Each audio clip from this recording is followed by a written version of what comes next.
ನಮಸ್ಕಾರ ಸ್ನೇಹಿತರೆ. ಬುದ್ಧನ ನೆಲದಲ್ಲೀಗ ಎನ್ಡಿಎ ಮೈತ್ರಿಕೂಟ ಗೆಲುವಿನ ನಗೆಯನ್ನ ಬೀರಿದೆ. ದೇಶದ ಜನರ ಚಿತ್ತ ಬಿಹಾರದತ್ತ ಇತ್ತು. ಇದರ ರಿಸಲ್ಟ್ ಏನಾಗಲಿದೆ ಅನ್ನೋ ಕುತೂಹಲ ಎಲ್ಲರಲ್ಲೂ ಒಡಮೂಡಿತ್ತು. ಇದೀಗ ಗೆರಿಲ್ಲಾ ಯುದ್ಧದಿಂದ ಬ್ರಿಟಿಷರನ್ನೇ ನಡುಗಿಸಿದ್ದಂತಹ ರಾಜ್ಯದಲ್ಲಿ ಎನ್ಡಿಎ ಮೈತ್ರಿಕೂಟ ಗೆಲುವನ್ನು ದಾಖಲಿಸುವ ಮೂಲಕ ಆರ್ಜೆಡಿ ಹಾಗೂ ಕಾಂಗ್ರೆಸ್ಗೆ ತೀವ್ರ ಮುಖಭಂಗವನ್ನು ಉಂಟು ಮಾಡಿದೆ. ಬಿಹಾರದ ವಿಧಾನಸಭಾ ಚುನಾವಣೆಯ ಫಲಿತಾಂಶ ಹೊರಬೀಳ್ತಾ ಇದ್ದಂತೆ ಎನ್ಡಿಎ ಮೈತ್ರಿಕೂಟ ಭಾರೀ ಗೆಲುವಿನತ್ತ ಮುನ್ನಡೆದಿತ್ತು. ಅಲ್ಲದೆ ರಾಜ್ಯದಲ್ಲಿ ಬಿಜೆಪಿ ಅತಿ ದೊಡ್ಡ ಪಕ್ಷವಾಗಿ ಹೊರಹೊಮ್ಮುವ ಹಾದಿಯಲ್ಲಿದೆ ಅನ್ನೋದು ಚುನಾವಣಾ ಆಯೋಗದ ಫಲಿತಾಂಶದಿಂದ ತಿಳಿದು ಬಂದಿತ್ತು. 243 ಸದಸ್ಯ ಬಲದ ಬಿಹಾರ ವಿಧಾನಸಭಾ ಚುನಾವಣೆಯಲ್ಲಿ 190ಕ್ಕೂ ಅಧಿಕ ಸ್ಥಾನಗಳಲ್ಲಿ ಎನ್ಡಿಎ ಮುನ್ನಡೆಯನ್ನ ಕಾಯ್ದುಕೊಂಡಿತ್ತು. 2025ರ ಚುನಾವಣೆಯಲ್ಲಿ ಬಿಜೆಪಿ 101 ಸ್ಥಾನಗಳಲ್ಲಿ ಸ್ಪರ್ಧಿಸಿತ್ತು. ಈ ಪೈಕಿ 80ಕ್ಕೂ ಹೆಚ್ಚು ಸ್ಥಾನಗಳಲ್ಲಿ ಮುನ್ನಡೆಯನ್ನ ಸಾಧಿಸುವ ಮೂಲಕ ರಾಜ್ಯದ ಅತಿ ದೊಡ್ಡ ಪಕ್ಷವಾಗಿ ಹೊರಹೊಮ್ಮುವ ಸಾಧ್ಯತೆ ಇದೆ. ಆ ಮೂಲಕ ಪ್ರಬಲ ರಾಜಕೀಯ ಶಕ್ತಿಯಾಗಿ ತನ್ನ ಬಲ ಪ್ರದರ್ಶನವನ್ನ ಮಾಡಿದೆ. ದೆಹಲಿ, ಮಹಾರಾಷ್ಟ್ರ, ಹರಿಯಾಣದ ಬಳಿಕ ಈಗ ಬಿಹಾರದಲ್ಲಿ ಕೂಡ ಬಿಜೆಪಿ ಅತ್ಯುತ್ತಮ ಸಾಧನೆಯನ್ನ ಮಾಡಿದೆ. ಅತ್ತ ಜೆಡಿಯು 70ಕ್ಕೂ ಹೆಚ್ಚು ಸ್ಥಾನಗಳಲ್ಲಿ ಮುನ್ನಡೆ ಗಳಿಸುವ ಮೂಲಕ ಗಮನಾರ್ಹ ಸಾಧನೆಯನ್ನ ಮಾಡಿದೆ. 2020ರಲ್ಲಿ ಜೆಡಿಯು 43 ಸ್ಥಾನಗಳನ್ನು ಪಡೆದುಕೊಂಡಿತ್ತು. ಇದರೊಂದಿಗೆ ಬಿಹಾರದಲ್ಲಿ ಪ್ರಧಾನಿ ನರೇಂದ್ರ ಮೋದಿ ಹಾಗೂ ಬಿಹಾರದ ಸಿಎಂ ನಿತೀಶ್ ಕುಮಾರ್ ಅವರ ನಾಯಕತ್ವಕ್ಕೆ ವ್ಯಾಪಕವಾದಂತಹ ಮನ್ನಣೆ ಸಿಕ್ಕಂತಾಗಿದೆ. ಈ ಹಿಂದೆಲ್ಲ ಇವಿಎಂಗಳ ಮೇಲೆ ಆರೋಪವನ್ನು ಹೊರಿಸಿದಂತಹ ಕಾಂಗ್ರೆಸ್ ನಂತರ ವೋಟ್ ಚೋರಿ ಮೂಲಕ ಜನಾಂದೋಲನವನ್ನು ರೂಪಿಸಲು ಹೋಗಿ ಇದೀಗ ಎಡವಿ ಬಿದ್ದಿದೆ. ಮಹಾಗಠಬಂಧನದ ಮೈತ್ರಿಯ ಪ್ರಮುಖ ಪಕ್ಷವಾಗಿರುವ ಆರ್ಜೆಡಿ 140ಕ್ಕೂ ಹೆಚ್ಚು ಸ್ಥಾನಗಳಲ್ಲಿ ಸ್ಪರ್ಧಿಸಿದ್ರೂ ಕೂಡ 32 ಸ್ಥಾನಗಳಲ್ಲಿ ಮಾತ್ರ ಮುನ್ನಡೆಯನ್ನು ಗಳಿಸುವ ಮೂಲಕ ಕಳಪೆ ಸಾಧನೆಯನ್ನು ಮಾಡಿದೆ. ಪೂರ್ವ ಭಾರತದ ಪ್ರಮುಖ ರಾಜ್ಯ ಬಿಹಾರ. ಮಹಾಭಾರತದಲ್ಲಿ ಮಗಧ ಹೆಸರು ಗಳಿಸಿದ್ದ ರಾಜ್ಯ. ಮಯೂರ ಗುಪ್ತ ವಂಶದ ರಾಜರಿಂದ ವಿಶ್ವವಿಖ್ಯಾತಿಯನ್ನ ಪಡೆದಂತಹ ರಾಜ್ಯ. ಬುಡಕಟ್ಟು ನಾಯಕ ಬಿರ್ಸಾ ಮುಂಡಾ ನಡೆಸಿದಂತಹ ಗೆರಿಲ್ಲಾ ಯುದ್ಧ ಬ್ರಿಟಿಷರನ್ನ ಗಡಗಡ ನಡಗಿಸಿತ್ತು. ಸ್ವಾತಂತ್ರ್ಯ ನಂತರ ಬಿಹಾರದಲ್ಲಿ ಹಲವು ರಾಜಕೀಯ ಸ್ಥಿತ್ಯಂತರಗಳನ್ನು ಕಂಡಿರುವಂತಹ ಬಿಹಾರ ಇಲ್ಲಿ ತನಕ ಒಟ್ಟು 23 ಮುಖ್ಯಮಂತ್ರಿಗಳನ್ನ ಕಂಡಿದೆ.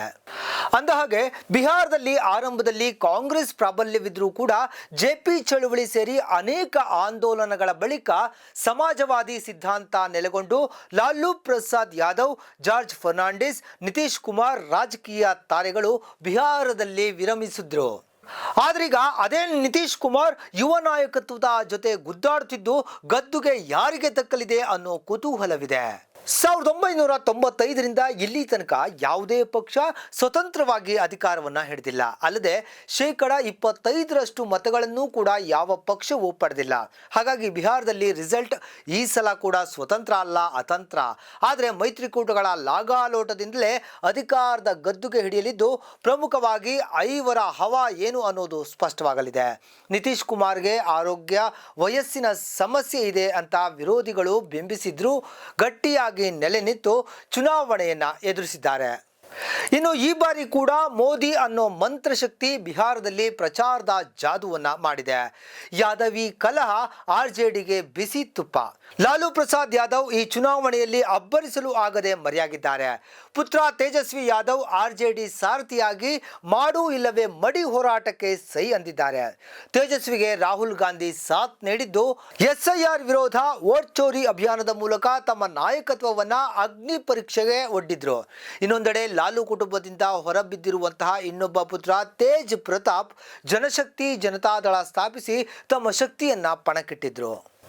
ಆದರೆ ಈ ಬಾರಿ ಈ ಯಾರ ಆಟ ಕೂಡ ನಡೆಯದೆ ಮತ್ತೆ ಎನ್ಡಿಎ ಮೈತ್ರಿಕೂಟ ಅಧಿಕಾರದ ಗದ್ದುಗೆಯನ್ನ ಏರಿದೆ. ಚುನಾವಣಾ ಚಾಣಕ್ಯ ಪ್ರಶಾಂತ್ ಕಿಶೋರ್ ಮ್ಯಾಜಿಕ್ ಢಮಾರ್ ಆಗಿದ್ದು ಮಹಾಗಠಬಂಧನ್ಗೆ ಬಲವಾದಂತಹ ಹೊಡೆತವನ್ನ ಕೊಟ್ಟಿದ್ದಾರೆ. ಹೌದು, 2020ರಲ್ಲಿ ಚಿರಾಗ್ ಪಾಸ್ವಾನ್ ಎನ್ಡಿಎಗೆ ಮತಗಳನ್ನ ಕಿತ್ತಿದ್ರು.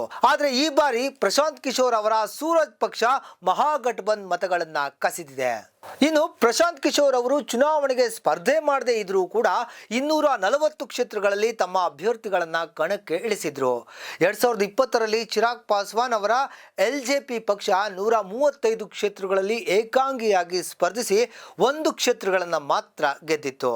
ಆದರೆ 5.8% ಮತಗಳನ್ನು ಪಡೆಯುವ ಮೂಲಕ NDAಗೆ ಬಲವಾದಂತಹ ಹೊಡೆತವನ್ನ ನೀಡಿತ್ತು.